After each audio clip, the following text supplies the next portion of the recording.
70페이지에 있습니다. 마가복음 10장 17절에서 22절의 말씀을 교독하도록 하겠습니다.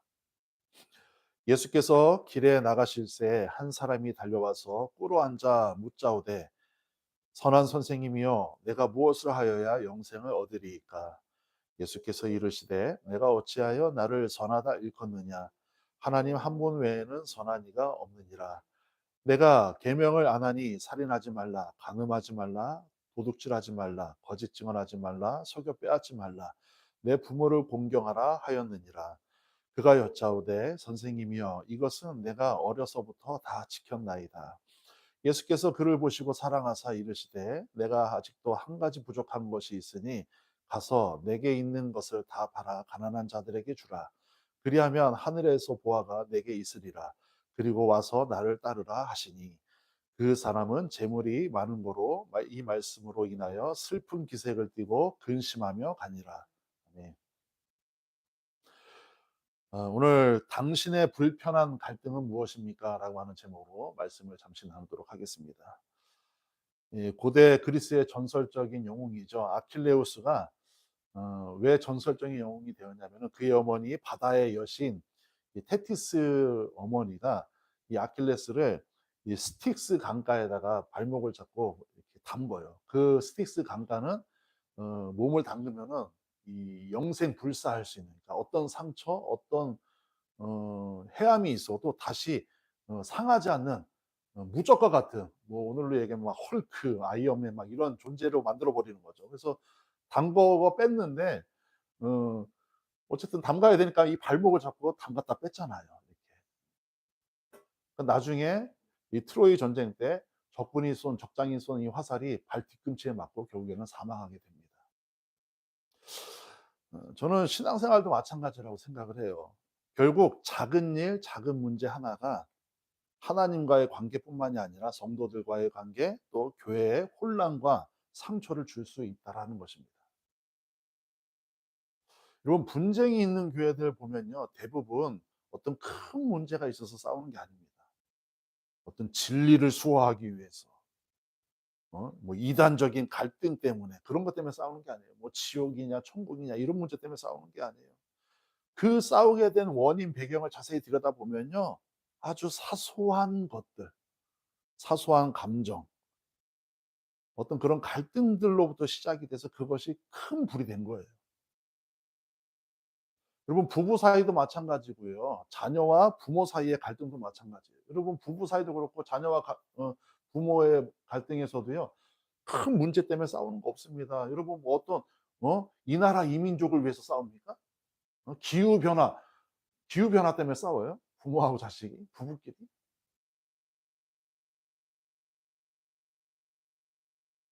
결국에는 아주 사소한 문제 때문에 싸우는 거예요. 그 사소한 문제 때문에 말다툼하게 되고, "왜 옷을 저렇게 놨냐? 왜 양말을 뒤집어 놨냐? 치약은 왜 이렇게 쓰냐?"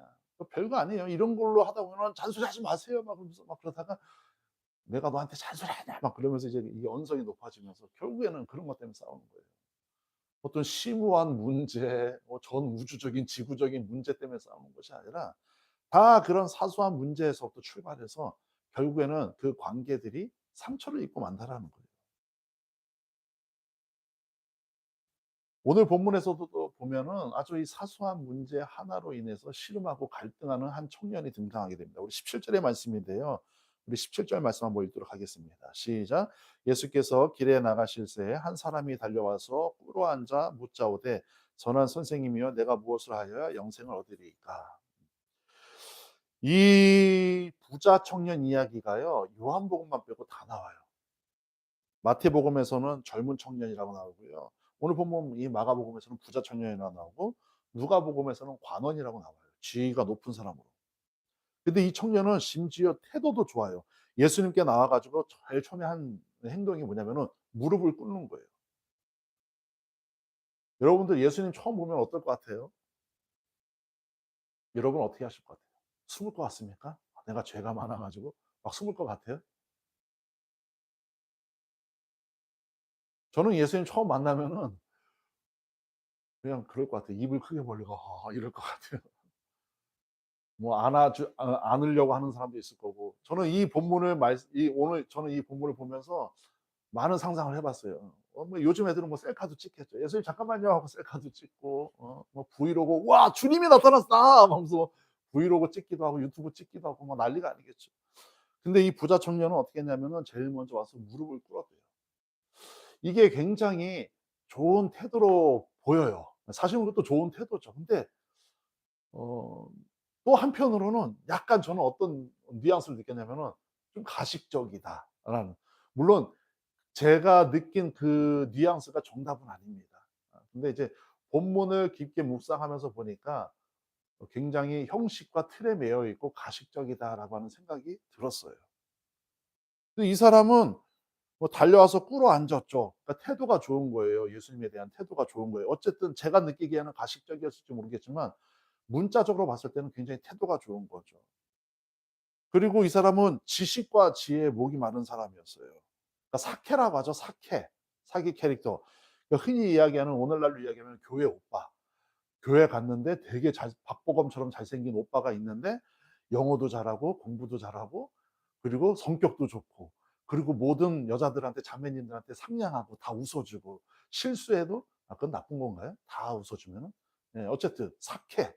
예. 교회 오빠죠. 그러니까 지금 2000년 전 이 당시에는 교회 오빠가 아니라 회당 오빠. 회당에 가면은 있는 오빠.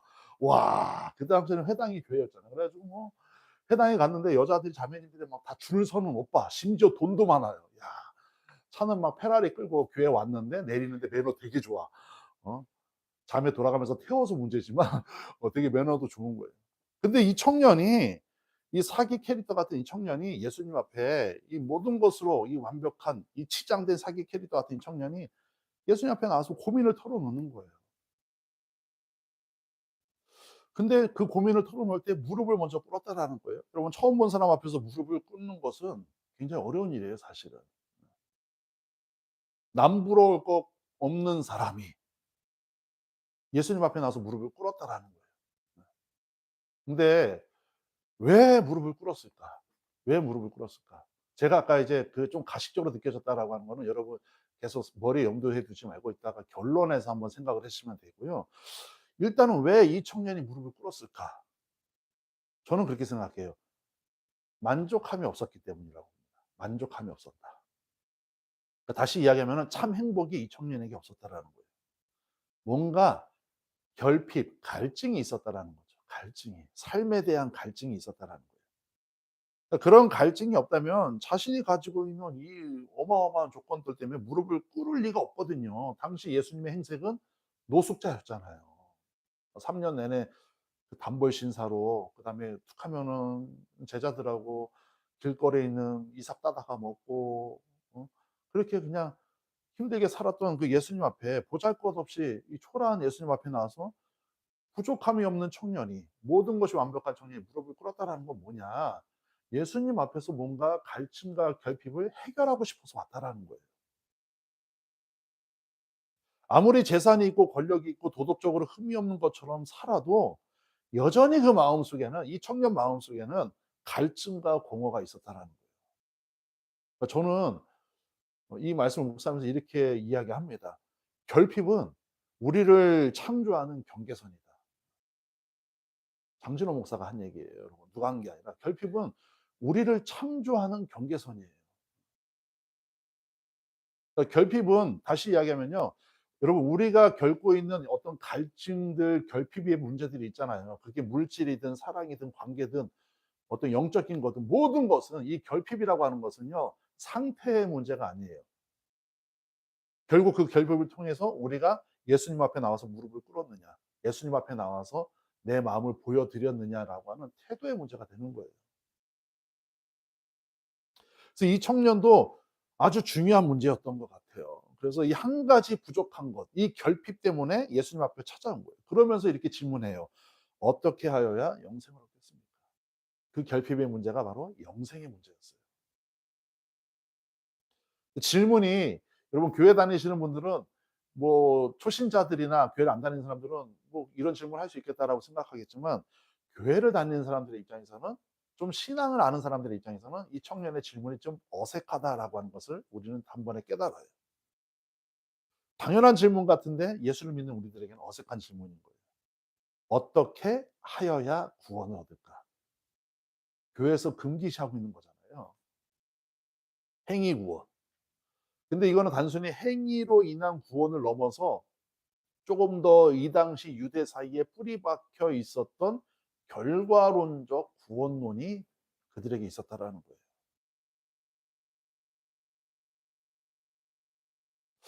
저는 이 말씀을 묵상하면서 이 청년이 정말 구원에 대한 영생에 대한 갈증이 있었다기보다는 인정받고 싶은 욕구, 요 허영이라고 하거든요. 허영. 인정받고 싶은 욕구가 더 강하지 않았나. 그래서 아까 제가 가식적이었다라고 느껴진다라고 제가 말씀을 드린 거예요.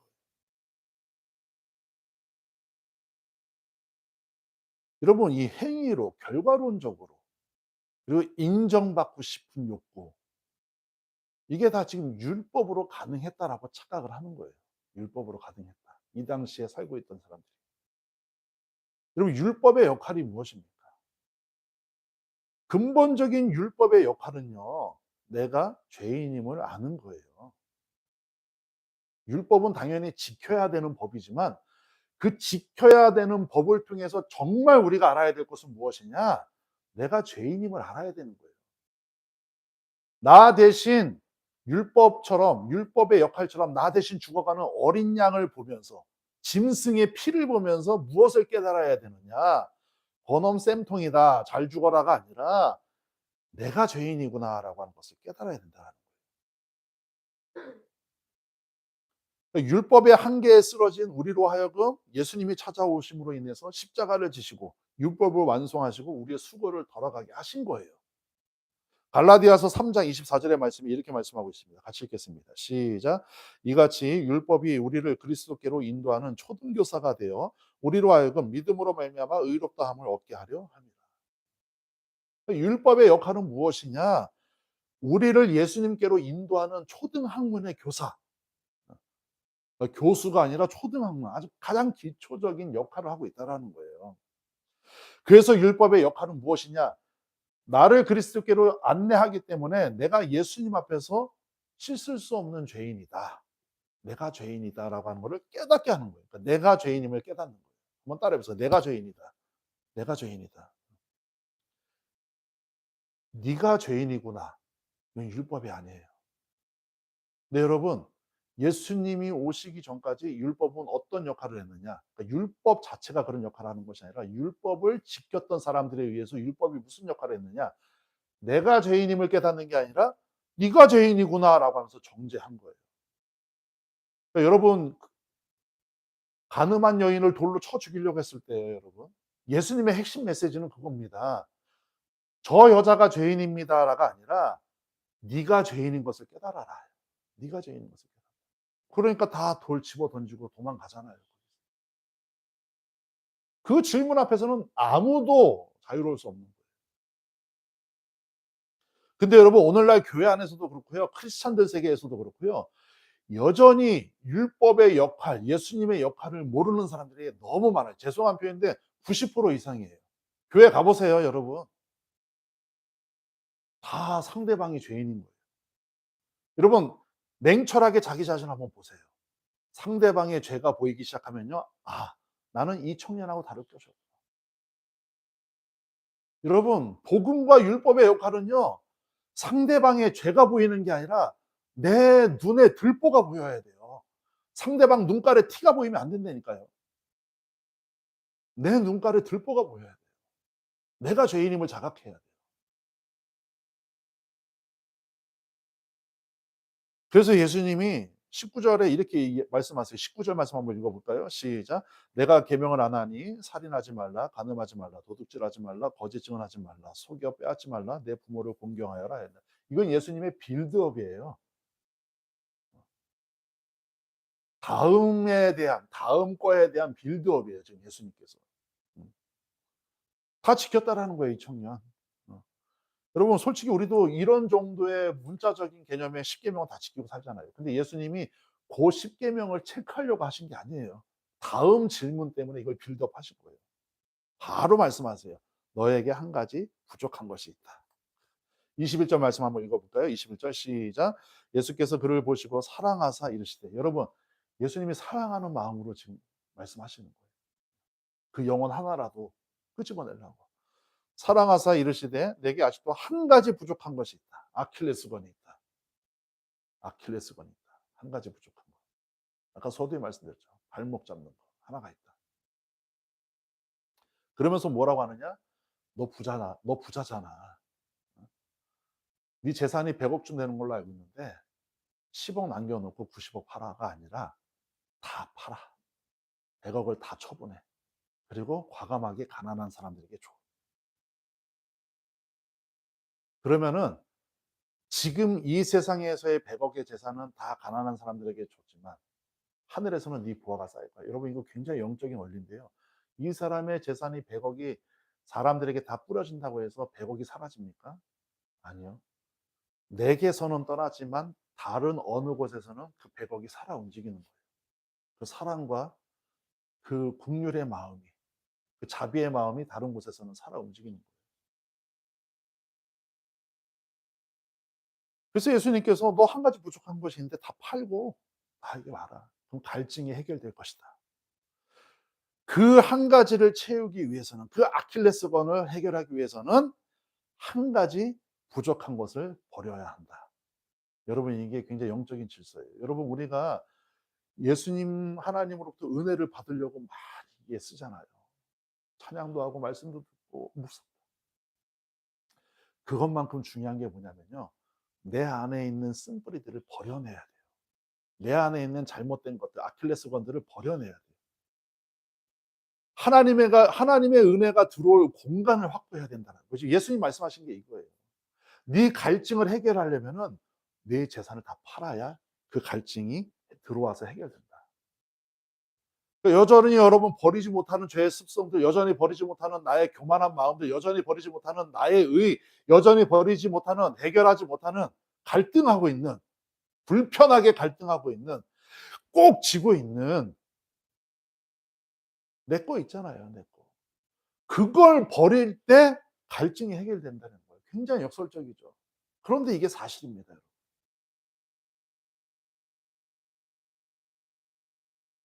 그러면 여러분, 예수님이 가난한 자들에게 재물을 다 팔아서 그 수백억이나 되는 재물을 다 팔아서 나눠주라고 했잖아요. 그럼 이 예수님이 나눠주라고 하신 진짜 참뜻은 무엇일까요? 이걸 간혹 가다가 오해하시는 분들이 있어요. 첫 번째, 표면적인 의미입니다. 잘 들으세요. 표면적인 의미로는 정말 가난한 사람들을 도우라는 거예요. 연약한 자, 병든 자, 실패한 자들을 도우라는 뜻이에요. 네 주변에 널려 있다. 이스라엘 백성들 중에 널려 있다. 도우라는 거예요. 두 번째가 저는 핵심입니다. 이게 진짜 예수님이 의도하셨던 거예요. 이건 내면적인 의미인데요. 진짜 예수님이 의도하셨던 의미예요. 부자의 길을 포기하라는 거예요. 부자의 길을 포기하라. 조금 더 정확하게 말씀드리면은 부자이기 때문에 얻게 되는 인센티브가 있었어요. 이 당시 사회 시대에는. 부자라서 생기는 인센티브가 뭐냐? 바로 부자는 축복의 대상자였거든요. 복을 받은 대상자. 그래서 그는 구원자, 구원받은 사람이다. 그는 부자이기 때문에 의로운 사람이다. 그는 부자이기 때문에 복받은 사람이다. 즉 부자이기 때문에 얻는 인센티브가 무엇이었느냐? 명예였어요. 아까 제가 결과론적 구원론이라고 했잖아요. 이 당시 예수님이 오셨을 때에는 이들에게 무슨 이 구원관, 그리고 어떤 사상들, 이 신앙적인 사상들이 뿌리 깊게 지배받고 있었느냐? 지위가 높거나 부자이거나 하는 사람들은 하나님의 선택된 사람들이었고요. 가난하거나 병든 사람들. 그래서 여러분, 제가 지지난주에 실로암 못에 가서 씻는 그 사건 통해서도 제자들이 그랬다고 하잖아요. 눈먼 사람 보고 누구의 죄 때문이냐. 그러니까 질병이 있거나 가난하면은 다 죄 때문이라고 그 당시에는 그냥 뿌리 깊게 그런 사상들이 있었다라는 거예요. 그런데 질병 없죠. 높은 지위에 있죠. 그리고 부자죠. 그러면은 저 사람은 하나님께 구원받고 복받은 사람이다. 이게 결과론적 구원론이에요. 예수님이 네 재물을 다 갖다 팔아라라고 하는 이 말씀은 정말 가난한 사람들 생각해서 해 주신 말씀도 있지만 더 깊은 내면에는 어떤 뜻이 있느냐? 부자이기 때문에 네가 누리고 있는 인센티브들, 그런 영화들 다 포기해라.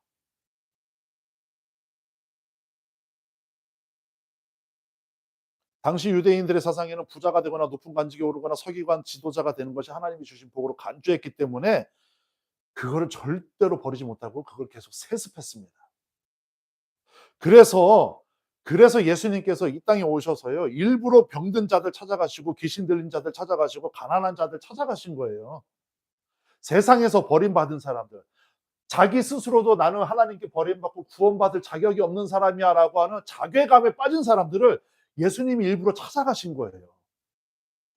단순히 사회적 약자이기 때문에 찾아가신 것이 아니라 그 당시에 뿌리 깊게 박혀 있는 잘못된 사상들로 인해서 그들을 지배하고 있었던 악습들 때문에 예수님이 찾아가신 거예요. 그리고 여러분, 사복음서에 보면요, 끊임없이 예수님이 병을 고쳐주시거나 귀신을 내쫓아 주시면서 하신 말씀이 뭐냐? 내가 구원받았다라고 말씀하신 거예요. 내가 병에서 치유받았다, 나음을 입었다라고 하는 말씀도 간혹가다 하셨지만 예수님이 끊임없이 병을 고쳐주시고 귀신을 쫓아내시고 해주신 말씀이 무엇이었느냐? 네가 구원받았다라는 거예요. 이게 무슨 뜻입니까? 당시 유대 사이에 팽배하게 귀신 들린 자, 병 들린 자들은 구원 못 받은 인간들이야, 하나님이 버리시는 사람들이야라고 당연히 믿고 있었고 당연히 간주하고 있었던 것들을 예수님이 정면으로 반박하고 계신 거예요. 아니야, 넌 구원받은 사람이야. 너는 하나님의 사랑하는 자녀야.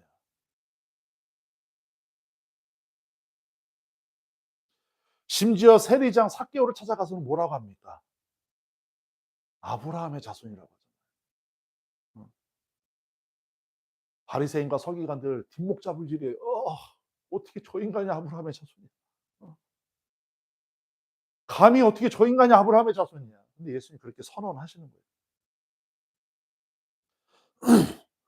부자 청년에게 재물을 가난한 사람들에게 나눠주라고 하는 것은 단순히 물질을 초월하라라고 하는 그런 초등학문적인 그런 1차원적인 의미가 절대로 아닙니다. 가난한 사람을 도우라고 하는 것은 박의 정신의 뜻이 아니에요. 네가 그동안 구원과 복과 영생의 수단으로 삼았던 눈에 보이는 유물론적인 사고의 틀에서 완전히 벗어나야 진리, 즉 예수 그리스도를 올바르게 바라볼 수 있다. 너 여기까지 찾아왔잖아. 내 앞에 무릎 꿇었잖아. 그럼 너의 그 무릎 꿇음과 여기까지 찾아온 거 진정성을 네가 확신시키려면은 그 재물 다 팔아야 돼. 청년은 젊은 나이에도 불구하고 재물이 많았고요. 높은 관직에 올라갔고 심지어 겸손하고 매너도 좋았어요. 무엇 하나 부족함이 없는 청년이었어요. 그러나 청년은 자신이 이루어낸, 물려받은 것인지 자신이 이루어낸 것인지 모르겠지만 자신이 이루어낸 모든 결과물들이 자신의 의, 자신의 복, 자신의 구원이라고 하는 잣대, 캐논이 되어버린 거예요. 기준이 되어버린 거예요. 이 청년도 모르는 사이에. 불행한 거죠. 그래서 영생을 자신의 노력의 산물인 것으로 인지적인 오류, 그러니까 인식하고 있었던 거예요. 그리고 그걸 인정받고 싶고 아니면은 더 깊은 뭔가 있나 정말 궁금해서 예수님을 찾아온 거예요. 예수님 앞에. 그리고 예수님이 말씀하시죠. 한 가지 더 요구하시죠. 그거 다 버리고 나를 따르라. 이것도 두 가지 의미예요. 내 제자가 되라. 지금부터 너 그거 다 버리고 나랑 같이 노숙하자. 이런 의미보다는 지금 내가 너에게 준 이 진리를 삶으로 실행해라. 그 뜻이에요. 돌아가서 재물 팔고, 그러니까 예수님을 뒤따라 정말 뒤따라 다니지 않아도 이 청년이 가서 삶으로 실행하면은 예수님 따라가는 거예요. 그러니까 영생에 이르는 길은 진리를 올바르게 인식하고 인식한 대로 실행해야 되는 거예요. 그러자 부자 청년의 반응이 바로 나오죠. 22절의 말씀입니다. 우리 같이 읽도록 하겠습니다. 시작. 그 사람은 재물이 많은 고로 이 말씀으로 인하여 슬픈 기색을 띠고 근심하며 가니라. 그리고 그 유명한 부자가 낙타바늘에 낙타기에 들어가는 것보다 어렵다라는 말씀이 그 다음 문장부터 나오는 겁니다. 여러분, 근심했다라고 하는 뜻은 무엇일까요? 근심했다. 갈등했다라는 거죠. 선택의 기로에 놓여 있었다라는 거죠. 자, 제가 말씀드리려고 하는 것은 무엇이냐? 이 청년이 근심했다라고 하는 것은 알았다라는 거예요. 예수님의 진리의 말씀의 선포를 듣고 깨달은 거예요. 근데 문제는 무엇이냐? 알았지만 갈등했다라는 거예요. 그 선택의 순간이 다가왔다라는 거죠. 근데 이 청년은 받아들이지 않은 거예요. 선택하지 않은 거예요. 여러분, 사람들은 내가 무엇인가 할 수 있다라는 교만한 생각이 들어오면요, 절대로 꺾이지 않습니다. 오히려 자신의 잘못된 생각마저도 남들에게 강요해요. 굉장히 무섭죠? 보고 싶은 것만 보고 듣고 싶은 것만 들어요. 그리고 믿고 싶은 것만 믿어요. 진리이신 예수님께서 청년에게 사랑하는 마음으로 그렇게 이 자리까지 무릎 꿇고 찾아온 청년에게 진심 어린 진리를 선포해 주셨어요. 근데 이 청년은 보고 싶은 것만 보고 듣고 싶은 것만 듣고 믿고 싶은 것만 믿고 근심하면서 돌아간 거예요. 결국 그 갈등, 나를 불편하게 하는 갈등, 그 갈등에서 예전처럼 돌아간 거예요. 그런데 겸손한 자는 인생의 해답이 하나님밖에 없음을 인식하고 채택되어져서 삶으로 살아내는 사람이에요. 전에 관심도 없던 지극히 작은 자의 소리가 들리기 시작합니다. 내 소리는 점점 작아져요. 겸손한 자들, 예수님을 진짜로 만난 자들, 진리 앞에 정말 가식이 아니라 진심으로 무릎 꿇은 자들은요, 남의 소리가 크게 들리기 시작하고 내 소리가 작아져요. 상대방이 없는 자리에서 흉을 보던 모습이 오히려 그 상대방을 변호하기 시작해요. 전에는 진리가 없었을 때는 같이 막 흉보고 상대방 막 이간질하고 했어요. 근데 이제는 진리가 내 안에 들어오니까 그 사람을 변호하기 시작해요. 이게 예수님이 주신 진리거든요.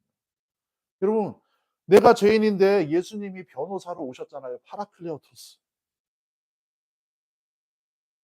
라틴어거든요. 제가 너무 좋아하는 단어예요. 곁에 서서 이야기하는 사람이라는 뜻이거든요. 변호사예요. 내가 죄인인데 누가 봐도 유죄인데 예수님이 오셔가지고 나의 무죄를 입증하고 계신 거예요. 지금 변호사로 오셔서.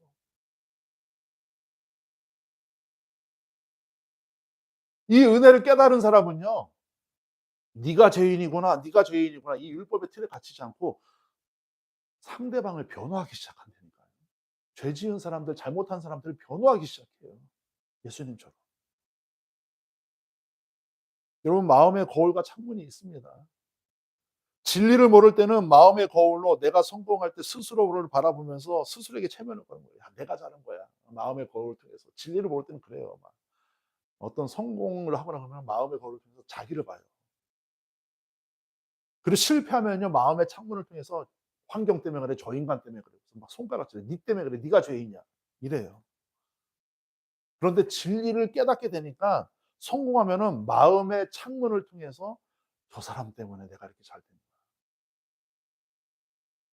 내 곁에 어려운 사람들이 눈에 보이기 시작해요. 그리고 실패하면요, 진리를 만난 사람들은 아무리 실패해도 마음의 거울을 통해서 자기 자신을 채찍질하고 자기 자신을 돌아봅니다. 여러분, 다윗이 언제 죄를 지었습니까? 지지리도 못 살 때, 도망 다닐 때, 목숨이 왔다 갔다 할 때, 자기 새끼가 반역을 일으켜 가지고 궁궐에서 쫓겨날 때 죄 지었습니까? 다윗이?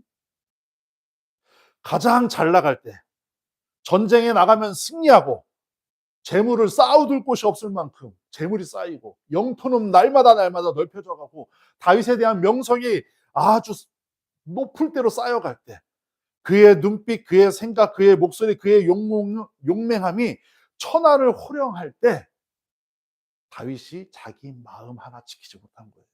아킬레스건. 여러분, 오히려 막 죽을 것 같은 고난과 도망 다니고 쫓겨나고 그럴 땐 다윗이 죄짓지 않았다니까요. 모든 것을 다 가졌을 때 자기 마음 하나 지키지 못한 거예요.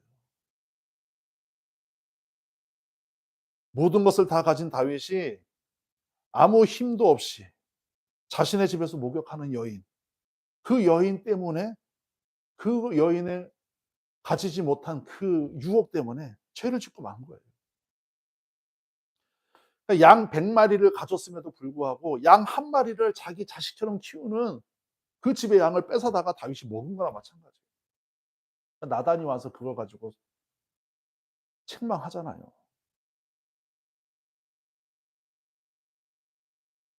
근데 다윗이 위대한 것은 무엇이냐? 그 책망의 소리를 듣고 단칼에 그 나단 선지자를 죽일 수 있어요. 감히 나를 욕하다니. 감히 왕권에 도전하다니. 듣기 싫은 소리죠. 내 치부가 드러나야 되죠. 그런데 다윗은 듣고 싶은 것이 아닌 들어야 할 소리를 들었어요. 그리고 무릎을 꿇었습니다. 그리고 이렇게 기도해요. 시편 51편 5절의 말씀입니다. 같이 읽겠습니다. 내가 죄악 중에서 출생하였으며 어머니가 죄 중에서 나를 잉태하였나이다. 하나님, 나는 태어날 때부터 죄인이었네요.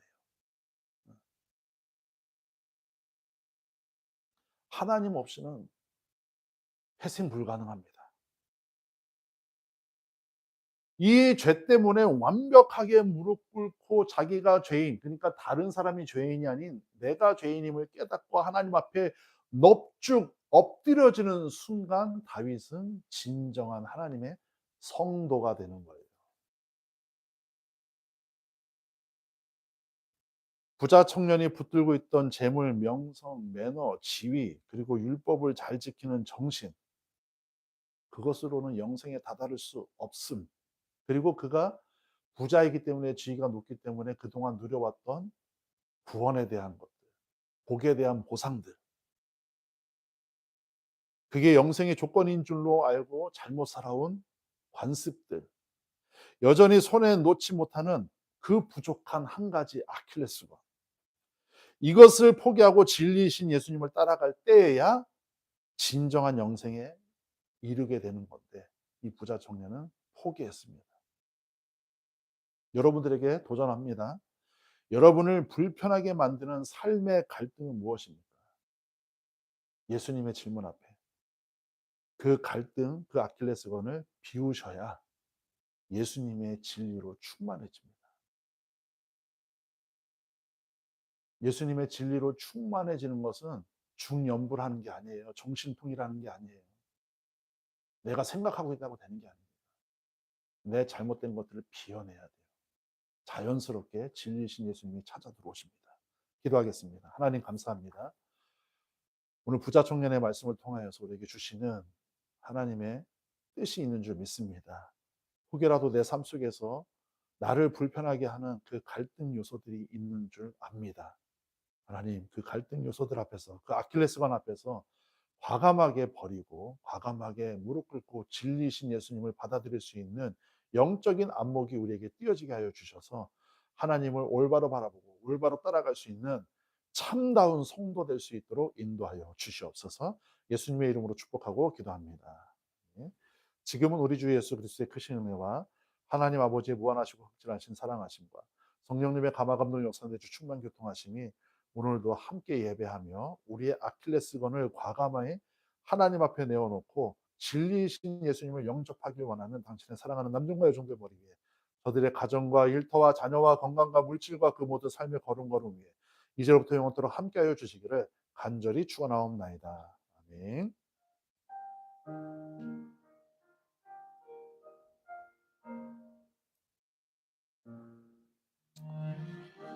감사합니다. 한 주간도 승리하시고요. 다음 주에 또 뵙겠습니다.